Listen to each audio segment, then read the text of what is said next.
guys, and welcome to ESL TV for the first show of the EMS 1, the RaidCall EMS 1 summer season 2013. If you didn't already know the year, I've got like weird. That's better, a bit louder. That makes it sound better. I think it's because we're actually coming out on the speakers up there, which is really quite annoying. It's nice to hear your voice twice, though. It is.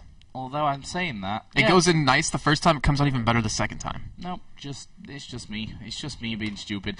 So yeah, of course we've got today for you 3 rounds. The first 3 rounds are all best of 1, and I guess the best way to really go about things is just to dive straight into the website. You guys can find all this, of course, over at csgo.raidcall-ems1.com. Sounds really long, but I'm sure there's loads of people, like Pansy, for example, who's moderating the chat. I'm not sure still whether that's a good or a bad thing.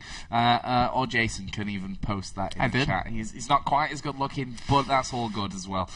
So we're going to have a look then at the brackets here, because we are almost ready to kick off the first game. Let's have a bit of a zoom in. So we can, there we go, that's better. So Ninjas in Pyjamas, of course, the winners of the spring season. They get a bye through here into the next round. I'll explain the format a little bit in just a second here. The other teams going through: Epsilon versus Eyes on You, ESC Icy Box versus MyDGB. They will be playing Kick in the next round. The next is getting a bye in the first round. We're going to be casting here Western Wolves versus the Copenhagen Wolves, so definite Wolves victory in that one. Infected Nation versus Lone Lions to take on Absolute Legends. Very Games getting a bye through to the winner of Plan B versus Kirschnet. Wizards and LDLC.com will fight out to play End Faculty. Imaginary Gaming get a bye. They'll play either Eternity or Alternate in the next round. Then Sprint Fox versus ENCE Esports will take on Fnatic. So, let's explain a little bit about the I actually can't talk very well today. The EMS1 CSGO Summer 2013 season. I have had a weekend off, and I'm still... Yeah, it's a little loud. So loud. That's better. Well, actually, that's pretty good. I was going to say that in the brackets, there's a lot of really well-known teams playing, and it's for good reason, which I'm assuming you're going to be explaining here in a second. Yeah, exactly. You got me right where I was left off. Obviously, every Tuesday and Thursday there will be a cup for the every Tuesday and Thursday. That's Tuesday, totally Wednesdays. Wrong. Tuesday, Wednesday. 1 cup per week. So you start off on a Tuesday, and the way that you can play, if you're not one of those lucky teams in there, is by playing in the amateur series, which you can find over on the ESL website. Play yourself a good few games in there and climb the ladder. I think there's about 450 teams right now amount of teams in the A series. So tough competition to actually get through and play in the RaidCall EMS 1, but what are you going to do with all that cash on the line? You've got to be the best teams there.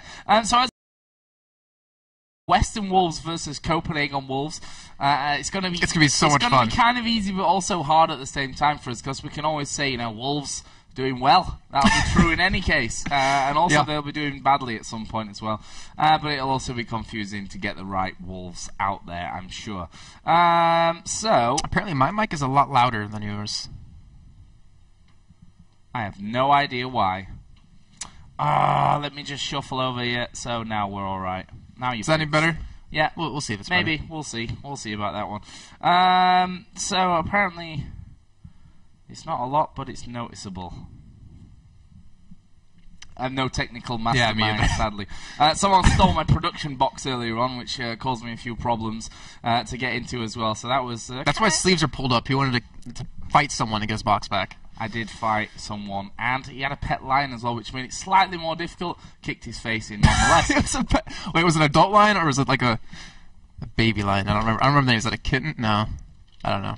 Let's just assume it's an adult lion. But also, there is something else to notice about the cups. I'm not sure if we're mentioning that yet or later. No, that's a secret for later. Okay, then we're saving you a little secret. Then good thing I checked. Good thing I checked. And our air conditioning, it was actually cold in here earlier. It's now got all of a sudden really quite warm, in my opinion.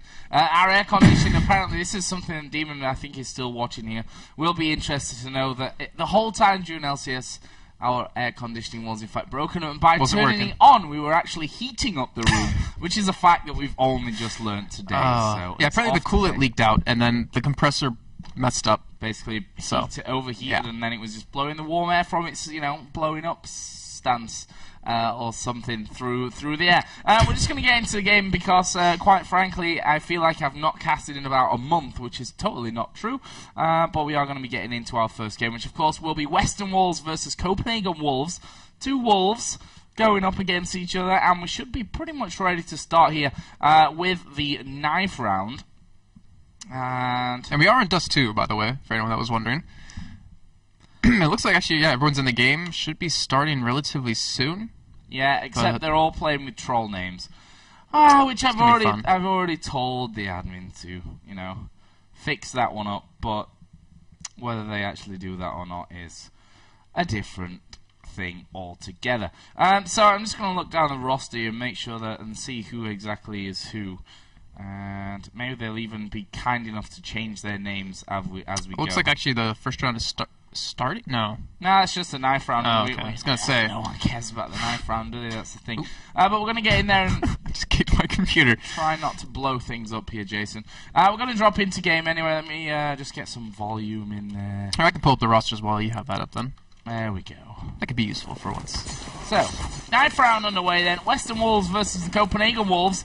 Just to confuse matters, Western Wolves are currently on the CT side, but it says Copenhagen Wolves at the top. So just think of them as Danish Wolves, and you're pretty much fine. You've got yourself sorted on this one. Looking like it could be around here for the Western Wolves, as we have only one man left, and he will go down. So that will be then Western Wolves picking up the pistol, not the pistol, not just yet, and then the knife round, deciding where they go, and of course here on Dust 2, that will be the terrorist side as they switch. That means that our names at the top are all now correct, and that is all good to go. But like I said, we've got a little bit of cool news for you later on regarding the RaidCall EMS1, and not just what they can win inside of the RaidCall EMS1, but what other things, other special gifts, I guess you can call them, they get if they do well here in the RaidCall EMS1. So that's pretty interesting for a lot of the teams out there, that's for sure. Let's give you a quick then rundown of these two teams for the Wolves. On the CT side, of course, it's Copenhagen Wolves, Device, Dupree, Fetish, Cajun B, and Once. And for Western Wolves, it is Nico. This name always confused me and always did. Eisenby, Glaive, Carrigan, and Pimperist. It's like Forest, but like with a pimp. Forest, but not quite as cool. So we're just going through a little bit of one. Shall be ready to go for our first game of the night. We will be bringing you the first round, the second round, and the quarter-finals. They're all best of one, and then tomorrow, of course, will be both semi-finals, which are best of one, and the best of three grand final. And right now, Western Wolves have, in fact, lost Glaive, so they're going to be waiting for him to get back in here and then get things started off. Carrigan, of course, sporting that mouse supports tag. A very accomplished 1.6 player, as is Nico, to be fair. And really interested to see how these two teams figure it out. It will be Dust 2 for our first map of the night. Hopefully we get a bit more, variety. Yeah, we need some Inferno. We need some Inferno so Jason can get, into the action in that middle lane. Yeah, I'm actually watching this, like the warm-up right now, thinking about all the times we play together and just how either extremely well or extremely bad it's gone. Obviously, it's gone in both directions, but... it's gone pretty much well every time, I think. Oh, no. Actually, I will say this, though. The first time we played CSGO together, when it was actually officially released, I got an ace on pistol round. On Inferno. On CT side. I was quite impressed. And I think we won that game about 16-1. They weren't very good. Oh, come on. So, But I'll give you that. Jason did, in fact, pick up that pistol round. I've got like two, actually, so far. That we played together, so I suppose we can let him off with that one. So, it looks like we're going to be ready to get on the way here. My Danish is not very good. Klar. I have no idea what that means. I could make a guess based on my knowledge of German, but not sure how close it really would be in the end. So just waiting for the warm-up. Don't forget, guys, you can get involved and in the Twitch chat. We'll be taking a peek at that throughout tonight's game. Mostly in between. We also got some pretty damn cool videos to show you in between the games as well from the spring season of the RaidCall EMS 1, just to fill those times, that bit of time when both teams aren't just getting themselves ready to start off the next game. So should be ready to go here in just a second. Looks like Glaive has actually disconnected once again. It's always a great way to start out a game. Perfect start to the show. One player is having problems. Let's see if the admins have got anything to say. Last one is back now, which is obviously a few minutes ago, so that will actually be all sorted out. Means we are ready. By Clar. Risk. Yeah, of course. I need a Danish person there to get in there. That is good. Apparently you're only hearing me one ear. It's gonna be a painful ear after the night, I can tell you that. If it's just one ear that you're hearing me through, then I'll probably chew it off by the end of things. So we're just gonna be waiting here still for Glaive to get himself back in. Actually, on my screen he is back in here, so we can drop back into game. Get a bit of game sounds in there. I was actually gonna say, I mean, these guys are fighting for spots for the actual offline finals here at the ESL TV studios. We saw NIP, like you mentioned before, take it last time against Fnatic in their series.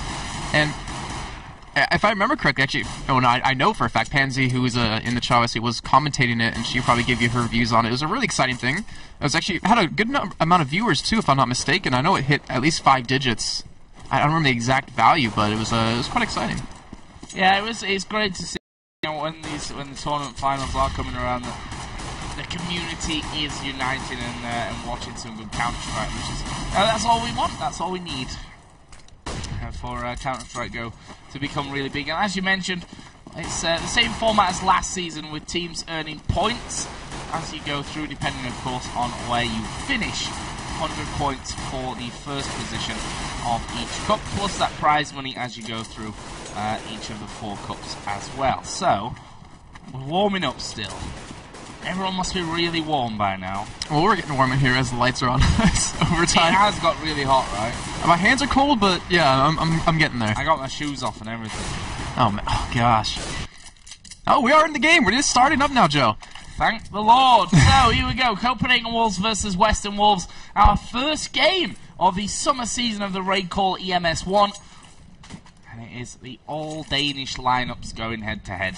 The 2 Wolves teams. What are we going to be seeing here? And don't forget, we have the new menu. I say new, it's not. It's been there quite a while now, which is obviously better than the last time, I think, that we were doing the RaidCall EMS 1 where the minimap was all bugged, but now Valve got it together. Yeah, it looks really nice. The stuff looks pretty damn nice up till now. Like previously, I'd actually make sure that I've got auto direct on, so I don't get shouted at. Okay. Well, we do see the first kill happening over towards long A. I believe Glaive was the one to pick that one up, and it looks like they're actually trying to make a play on the B side here. They have 4 members in the tunnels, as you're seeing. And it looks like they're just waiting for that time to go in, throw the flashes, and push in that site. Oh, that's a nice push as well from Glaive down the middle. Rest of the Wolves, the Western Wolves, this time around, going to be pushing in there through those B tunnels. Device actually having to back away. Did get 1 kill with that P250, but the smoke going to pretty much hinder his vision from that point. And that means that they're going to have to wait for it to clear before they can try and get back in. It is a 4-on-3 to the Western Wolves right now with that bomb ticking away. There is Nico up on the window, knocked down to 13, but crucially not dead. Once trying to get in there as well. He will get himself 1, but here comes Pimp around the corner, gets himself 2, and Western Wolves on the stronger terrorist side here, picking up the pistol. You're going to give Glaive some credit, though. I mean, he got that nice pick at long A for the first kill of the round. Then he pushed out middle, flanked that B side, picked up another kill, and really opened up the entire play for that B plant. But, yeah, it's really well played. I mean, why not take advantage of that situation? They were pushed out middle.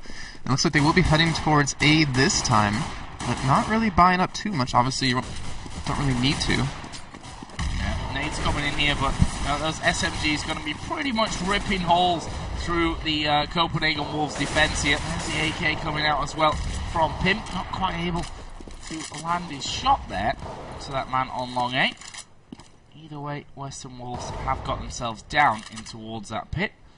Azimbeat is just currently waiting on the bottom side of those B tunnels. You know, one thing I love right now, Joe, is that we casted a couple of games together where we see a lot of eco rounds go in the favor of the teams that we're saving, and I like how the Western Wolves are really playing the safe, taking this range into their own advantage. They have the range on their guns to, you know, not lose out on an easy couple of rounds that they're going to have. Yeah, it's exactly what you need to do. Like you say, you just can't in a tight game, in a game that's going to go right down to the wire. That one pistol round or that one eco round that you managed to win will be the difference in the end. So we are going to see Western Wolves now making the rush up on towards this A site. There is Carrigan with 1 and 2. Nicely done, Cajun B and Dupree going down. Fetish will fall, and the one of 2 men left alive was once. He will be dead, and it's now all on Device, who is up against 5, and if he pulls this one off, I'll shave Jason's head. Not going to happen. Thanks for putting my head out there. I was actually going to take that one because it was pretty obvious I was going to take that round, but still, you know, I mean, just like we're saying, there's no point in losing an eco round. I mean, if you look back at a game when it's like 15-16 and you realize well, sorry, not 15-16, 14-16, then that's just like that's like the worst feeling in the world when you know you could have just played a little bit safe and been fine. Now we see the initial shots coming off down middle. And already we see a kill coming over, or more importantly, we don't see, because Auto Direct's like, nah, we don't want to watch that. Dupree and Carrigan getting a kill apiece. Carrigan actually taking a fairly big hit as well, down to below half HP here. Let's see how the Western Wolves turn this one around. There's Device once again peeking out in those B tunnels with that P250, trying to get the shots off towards that one man. There's a nade down middle as well, which is going to take a third of Cajun B's health away. And it looks like Western Wolves pretty spread out here, considering the lead that they have. They don't want to be pushing in anywhere silly, as Dupree is going to get peeked out, does get the kill there on towards Carrigan. So 4 on 3. CTs on the eco have the advantage. But for how long? There is Eisenberg managing to take down KGB. Here is Once going to pick off Nico as well. That's great play from him. As the smoke is going to get thrown out here. He's been flanked right now. Yeah, Dupree's actually just dead pretty much here as Device comes up from that backside. And Dupree actually managed to get away there. He took down Glaive, so we've got a 1 versus 1. Dupree, though, has only got 1 health remaining. Chances of him doing this are pretty slim. I'm not going to say impossible right now. Yeah, I actually like what he's doing. I mean, he knew the bomb was down. He was going around for flank. Was able to pick up a gun here, but they're going to fight right here. This is going to be big. Yeah, 1 HP though. It only needs 1 clip to get in there, and it will be pretty much the last bullet there in the clip. And he got Eisenby down to just 13 HP. It was there, I think, in the end. So overall, not a bad eco round at all from the Copenhagen Wolves. They did lose it in the end though, but now they're on the bye. Yeah, I mean, that's just what we're saying about the eco rounds. They can easily go in the other team's favor here. But we do have an op on Nico here as we picking down that middle. Trying to go for a kill. I almost said it, but bomb is heading over towards B side here.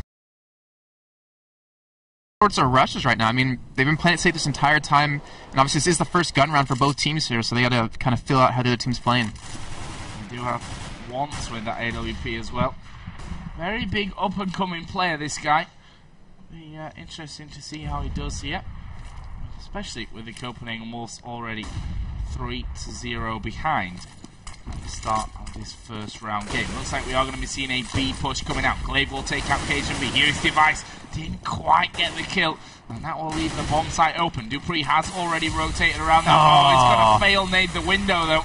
And that means that he's already on the back foot, and you can see already starting to back away from this one. And the Copenhagen Wolves going to look to keep these weapons to that next round, especially with the fact that this man Once has that AWP.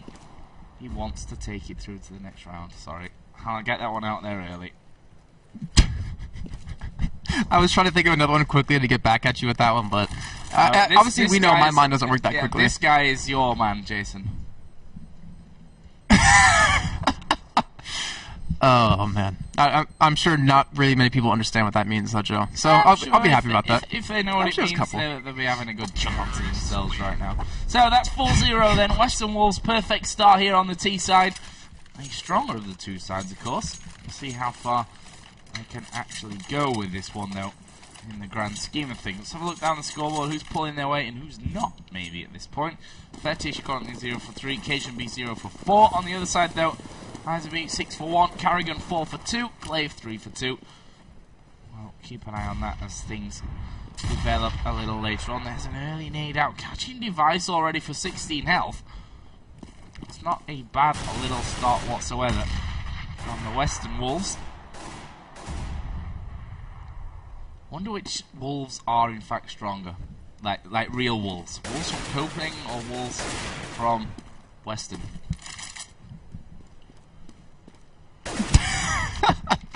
I don't know, Joe. I guess one day we will eventually find out, but we can tell from the CS teams that the Western Wolves are stronger at the moment.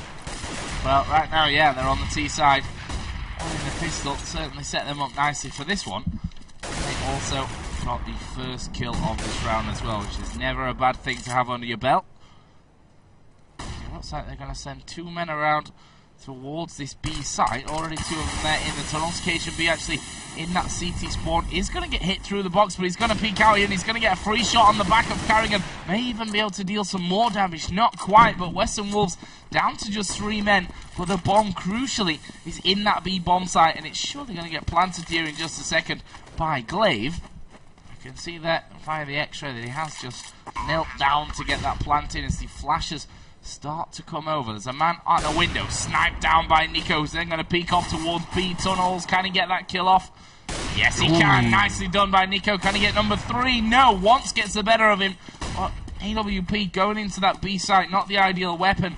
And he's going to look to save for a second consecutive round here, with Western Wolves going to take a 5-0 lead. Yeah, much needed save right there. I mean, once it was just, that kill right there was really well done, but they're not looking too good. I mean, it's the whole momentum thing, which, you know, to me, it's a lot bigger in Counter-Strike when you just seem to lose, well, now, what, 5 rounds in a row. It's really hard to get back in the game, especially when you're having an ego so often. But once he's trying to keep him into it, he's trying to get a couple of good picks, but hasn't really been too successful just yet. Yeah, because they managed to keep those weapons for that last round, they obviously delayed things a little bit. And you can see that they're going all out with this one because that AWP came through again. They're going to risk things up with FAMASas. See if they can pull off their first round. Oh, that's a hard rush on B, it looks like. If you check out your minimap, bomb already is in sight. Yep, yeah, let's see the push coming out. KSB and Device putting up a good defense so far as those nades starts to come in. Carrigan will finally take down Device, but KSB is still at the back, and now Debris going to come around the side. This is going to be the first round. Nice defense, a good decision to buy those FAMAS in this round, and that will be the first one on the board. Just as we were talking about momentum, Copenhagen was able to pick up that round, and that might have actually been to, I mean, because you saw Western Wolves just rush straight into the site, and I want to think that they were assuming that Copenhagen Wolves was saving, because they weren't really too scared. I mean, they had a smoke down, they just rushed right in, but I guess the buy of the Copenhagen Wolves caught them off guard. Would you agree with that? Could be, but with that AWP going through, there's probably always going to be a hint there that they'll make a risky buy on those FAMASas. This time around, it looks like Western Wolves taking things slower.